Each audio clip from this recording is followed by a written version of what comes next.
night. This could have been Thursday. Questions?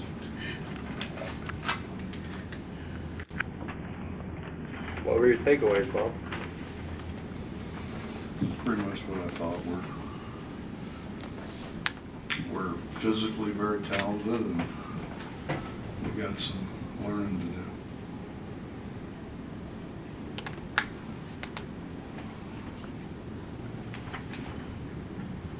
We've been working through multiple people at the point other than ones that we saw out there tonight. Not really. I don't have any more. You saw everybody we have. Jordan and Knapp pretty much play against each other every day.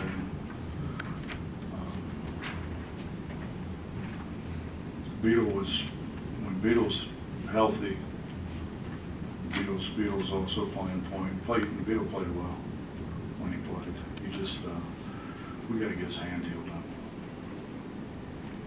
That's still like a wrist thing? No, it's ligaments. Oh, ligament. Ligaments in his hand. They're not torn, they're just stretched, I guess.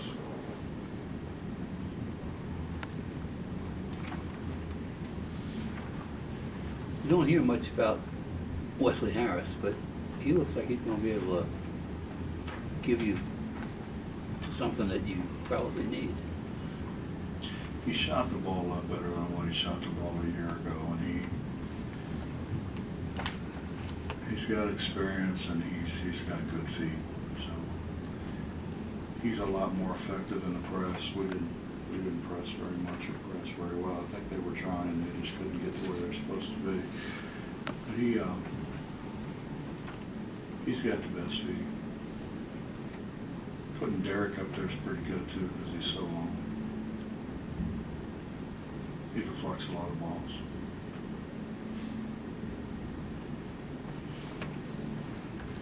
Is the potential strength of this press more in the midcourt, those second level traps, just because you have so many guys like that that are longer and have bigger wingspans?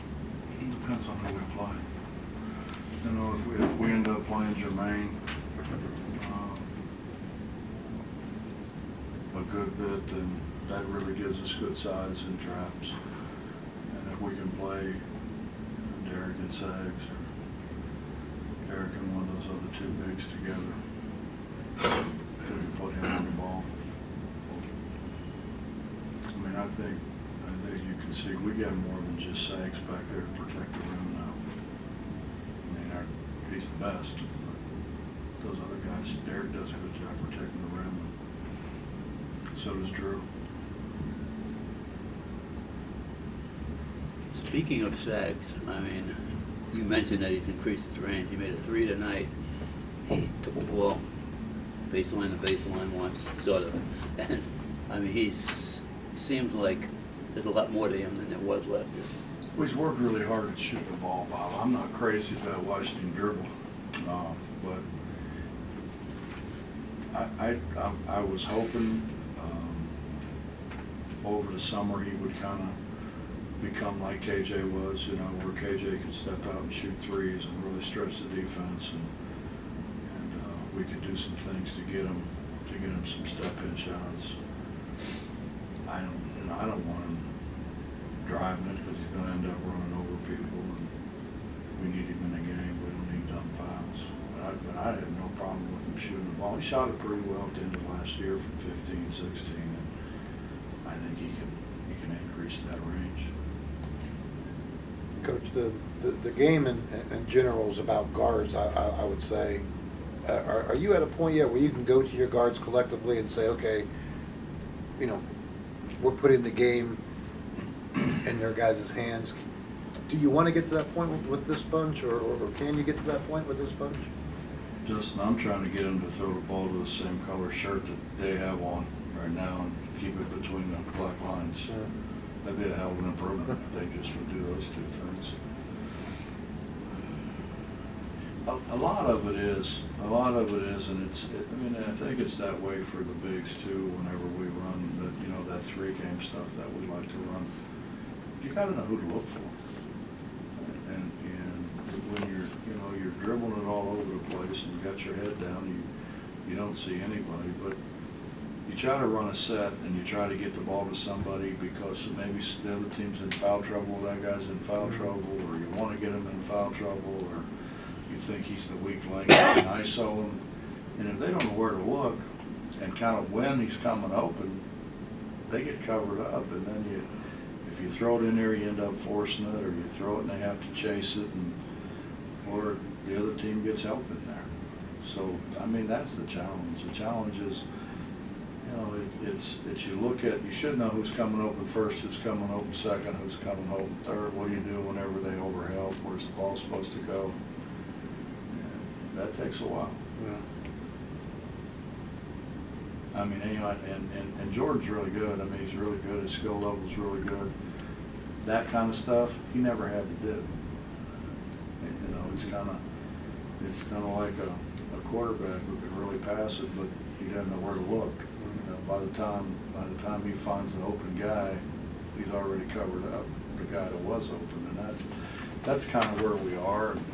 You know, we got a lot of work to do. I think fortunately, the scrimmage next Saturday will help us. The Penn State deal will help us. Because we got to get better. I watched Buffalo tape the other day. They're good. I mean, they're not just pretty good. They're good.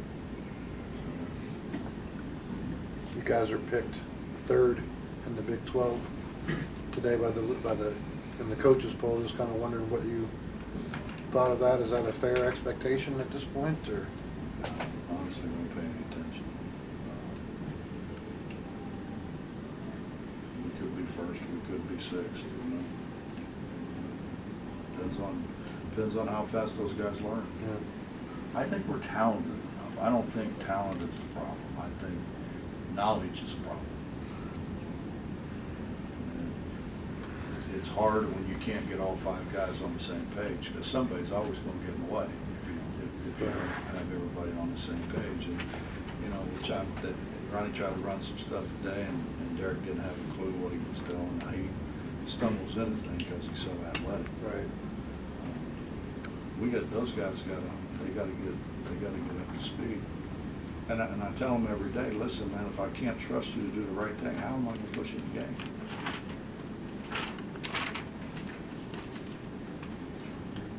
Does this team have the potential to be as good a rebounding team as you've had? Seems like you've got length and athleticism. Depends on who we play, but you would think so, Bob. You would think, and I don't know, you know, where we go or how we go, but East and West to this point aren't rebounded the way they're capable, because they're still in the summertime thing, running around out on the perimeter. But I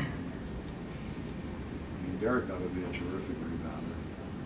Sags is already, I think, a terrific rebounder. We just got to get them doing the right things. And when you haven't done it, it's when you're conditioned to, when the ball's shot, stand there and watch it. You're probably going to stand there and watch it.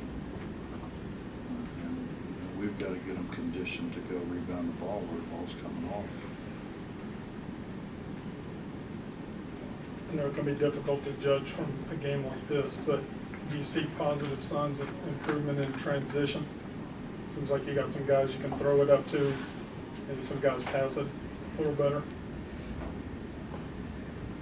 I don't know.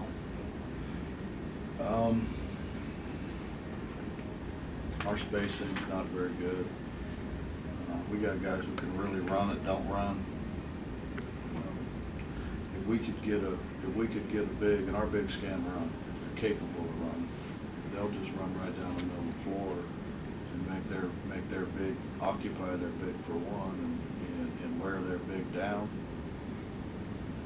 Gives us an advantage. And we got a bunch of guys that are capable of making shots. You know, they're not capable of making hard shots, they're not capable of making bad shots, but they're capable of making the shots that they really ought to take. I'm not sure how much you paid attention to this, but the NBA G League's created that new alternative instead of one and done rule. Any thoughts on that? Any thoughts on how that could really impact the college game going forward? Could hurt Kentucky. Heard Kentucky and Duke. I mean, the majority of us don't do that anyway. I've had a few one and dones in however many years I've been doing this. I mean, I'm okay as long as they're going to go where they say they're going to go, and as long as they're mature enough to handle it, I'm fine. Does it affect the majority of college basketball? Absolutely not. I mean, the truth of the matter is that that's happening because they can't make a change right now. The NBA can't make a change right now because of bylaws to let guys come out of high school. So this is the next best thing.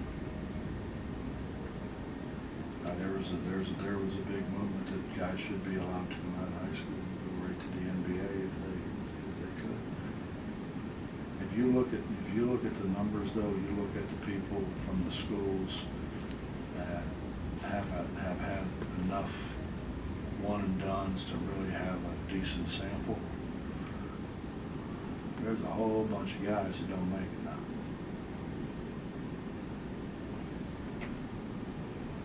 I mean, you know, we can sit here and argue, is that good for them, or should they have to stay in school?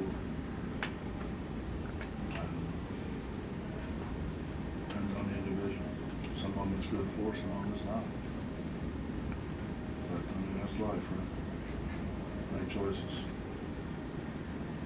It's like Bob made a choice to come here rather than go to Bob. That's right. Anything else? Thank you.